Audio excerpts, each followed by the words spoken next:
अति सुंदर का आने वाला ट्रैक अब और भी ज्यादा रोमांचक और इमोशनल होने वाला है, क्योंकि कहानी में राध्या के जीवन का सबसे बड़ा फैसला लेने वाला मोड़ आ चुका है। सीन की शुरुआत होती है जग्गू जी यानी राध्या के दादू के ड्राइंग रूम से। पंडित जी बड़े गर्व के साथ एक नया रिश्ता लेकर आते हैं और उत्साह में कहते हैं, जग्गू भैया, आपकी पोती के लिए बहुत अच्छा रिश्ता लेकर आया हूं। लड़का पढ़ा लिखा है, बिजनेस करता है, बस एक बात है, तलाकशुदा है और 3 बच्चों का पिता है। यह सुनते ही जग्गू जी का चेहरा बदल जाता है।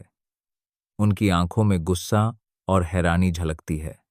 क्या पंडित जी, मेरी राध्या लाखों में एक है। उसकी परवरिश, उसकी इज्जत, उसके संस्कार सब बेहतरीन हैं, और आप ऐसी वाहियात रिश्ता लेकर आए हैं? आपको शर्म नहीं आती? पंडित जी गंभीर आवाज में जवाब देते हैं, जग्गू भैया, आप अपनी नजरों से नहीं, दुनिया की नजरों से अपनी पोती को देखिए। राध्या एक साधारण लड़की है, कोई अमीर खानदान की बहू बनने लायक नहीं। आपको समझौता करना पड़ेगा। जग्गू जी का खून खौल उठता है।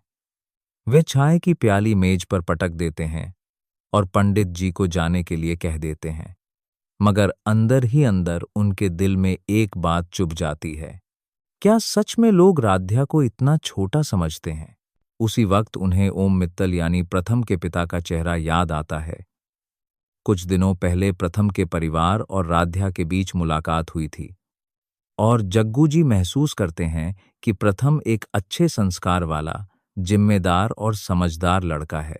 पंडित जी की बातें सुनने के बाद जग्गू जी को एहसास होता है कि राध्या की काबिलियत के मुताबिक सही घर वही है और प्रथम से बेहतर कोई लड़का नहीं।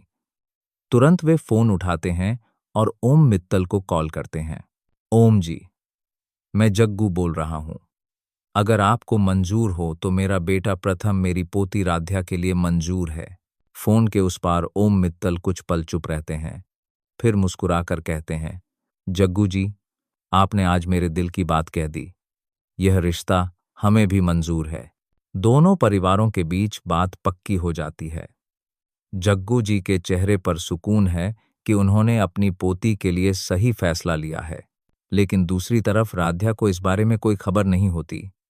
वह रसोई में दादी के लिए चाय बना रही होती है कि उसकी दोस्त आती है और कहती है, अरे राध्या, सुना है तुम्हारा रिश्ता पक्का हो गया, वो भी प्रथम मित्तल के साथ। राध्या का हाथ चाय की ट्रे से लगभग गिर जाता है। क्या यह तुम क्या कह रही हो? मुझे तो किसी ने बताया ही नहीं। राध्या तुरंत दादू के पास जाती है। दादू, यह प्रथम मित्तल वाला रिश्ता क्या है?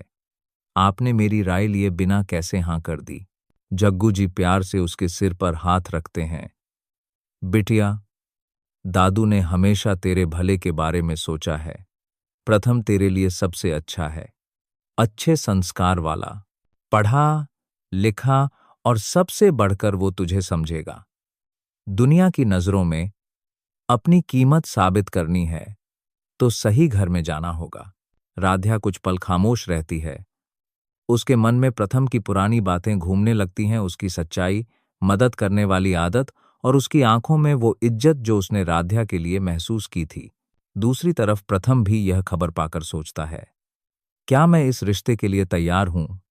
राध्या मेरे दिल के करीब है, लेकिन क्या वह भी मुझे उसी तरह देखती है?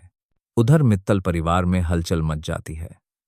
ओम मित्तल खुश हैं, लेकिन प्रथम की मां थोड़ी चिंतित हैं। आराध्या भले ही अच्छी हो, लेकिन क्या वह हमारे बड़े घर की जिम्मेदारियां निभा पाएगी? आने वाले एपिसोड में यही देखना सबसे दिलचस्प